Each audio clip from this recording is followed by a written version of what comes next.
আমি আজকে আপনাদের নতুন একটি আইডিয়া শেখাবো।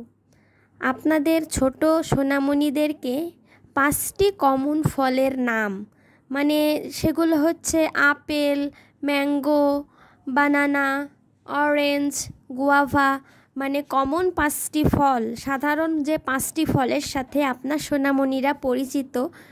আপনারা আপাতত সেই 5টি ফলের নাম শেখানোর পাশাপাশি সেই ফলের ইংরেজি নাম এবং সেই ফলের সাথে পরিচয় করার জন্য এরকম ছবি এঁকে এঁকে তাদেরকে রং করতে দিতে পারেন।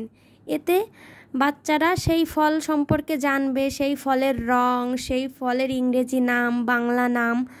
আমি তো বলছি না যে আপনার বাচ্চাকে অ্যাভোকাডো মানে কি, কিউই মানে কি, এসব ফল শেখাতে। আমি বলেছি 5টা সাধারণ ফল শেখাতে। তো আপনার বাচ্চাদের এইসব মানে সহজ সহজ ফলের নাম শেখানোর জন্য আপনারা এভাবে ওদেরকে আঁকতে দিতে পারেন। ধন্যবাদ।